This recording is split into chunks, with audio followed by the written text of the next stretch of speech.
You're an OBGYN. Yes. There are terrible stories of women who are giving birth in the street, who, I think there's something like 180 women per day give birth. Apparently 15% of them, I think that's the number, are unlikely to do well. Yes, that's correct. Tell me, what is the situation today for women, pregnant women, and the babies they deliver? There is no antenatal care for women, so women are not getting any care in their pregnancy. Every woman that I did see, I asked her when she was last seen, and it was October.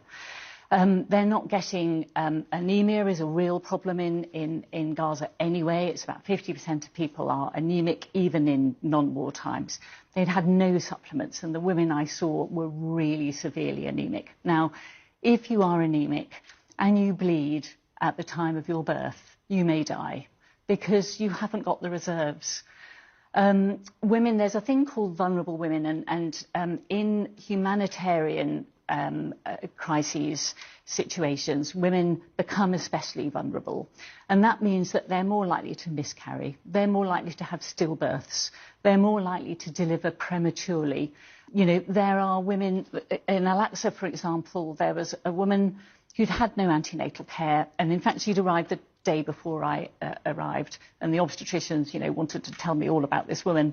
And she'd arrived fitting, so she was having seizures as a result of a complication of pregnancy called eclampsia. So if you have untreated high blood pressure, it can go on to cause fits.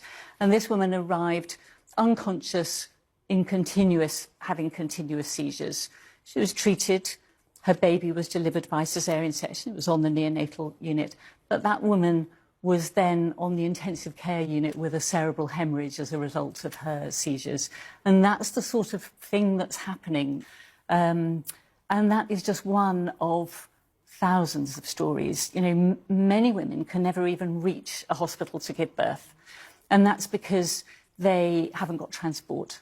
There is no electricity. It's dangerous. They might be entering, you know, a hospital that is surrounded by conflict, by bombardment. It's not safe for them to move. They can't even call an ambulance because Wi-Fi, you know, you don't have a mobile signal. So they can't summon care.